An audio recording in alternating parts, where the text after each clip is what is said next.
All right, thanks for checking back in. This morning we fed the sourdough starter. Here it is in this little flip top jar. If you get inside, I don't know if you can with the camera, you'll see that this is quite bubbly. Very bubbly. So, took a little while to get going because I haven't used this particular starter in about 2 months. I thought I might have to feed it again and give it some time, but we're not going to have to. We're going to dive right in with this guy. So, got a big bowl on the scale, set to kilograms, and zeroed out. We're going to add 100 grams of starter to the bowl, and just pour this out. A little bit wet, but that's okay.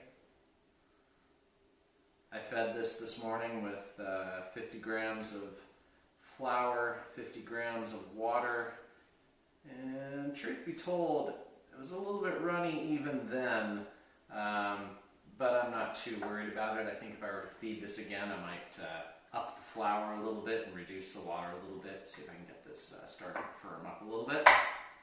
But so there's our starter. Next thing we're going to do is add 100, actually not 100, quite a bit more than that. Go with flour, zero your scale. Now, last time I made bread, if you were watching and paying attention, I put in 450 grams of flour. But I'm just going to put in 400 grams of flour this time. I'm going to change it up on you a little bit. So here we are. This is more of my favorite organically grown Skagit Valley bread flour. Delightful stuff, makes just tremendously flavored bread. Alright, we're going to stop here at 400 grams because this is where things get really interesting.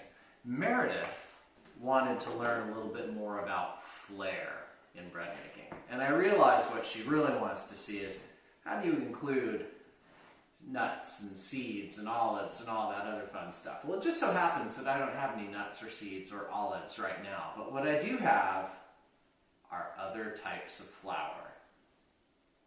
So here we have spelt flour. It's kind of an interesting flavor. One of my favorites, rye flour. You can always add a little bit of cornmeal to your bread. This gives it an interesting flavor, interesting texture. And probably my favorite thing to add, einkorn flour. Einkorn is one of those ancient wheat varieties that are making a resurgence, and this stuff yields all sorts of interesting flavors when you start adding it to your bread. I'm going to go with rye, however.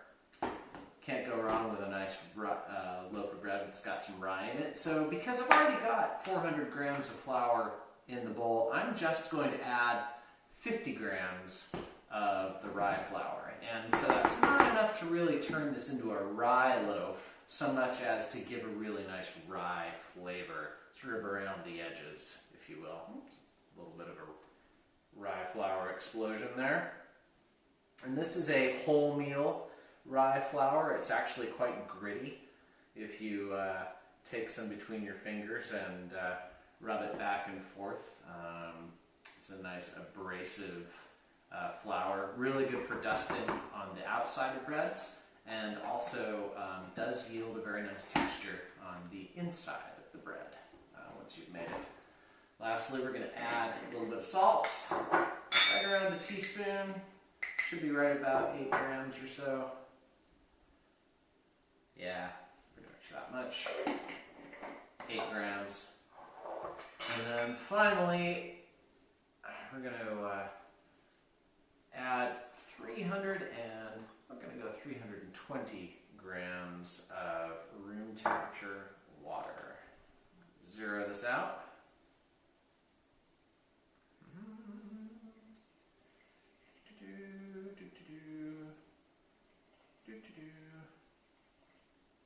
200 grams. Hope I have enough water in this little pitcher. Think I do. 308, 309. 313, 324. I'm just going to round that up to 330. You may wonder why I'm adding more and more water. Well, because the type of flour that I'm using right now actually has a fair amount of its bran added back into the flour. And the rye flour that I'm using is a wholemeal rye flour, so it's got lots of its bran and sort of other hard stuff in it. I don't know what the technical term is, bran and sperm and stuff. And what that means is it will absorb more water. So if we put in 310 grams of flour, much like we would if we used just the plain straight up white flour, you would end up with a really stiff dough. It'd be kind of dry. I like the bread dough to be a little bit more moist, a little more flexible. So to get there, we need to add a bit more water when we're using whole grain, wholemeal flours and white flours with higher ash content. So there we go. Got everything in the bowl. I'm going to stir it using my dough whisk. This is an amazing invention. It makes very short work of mixing flour and water and starter together. It does a good job of doing this very thoroughly, quickly, consistently, and there we go. Look at that.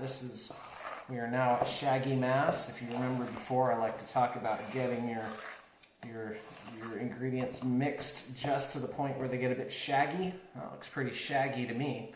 Come back in about half an hour and see how that's doing.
Okay, now it's time to get the bread out of the oven. The beeper just went off and I just silenced it. We've had the cover off for about 20 minutes, so we should have a nice deep brown loaf of bread in here. Oh, check it out.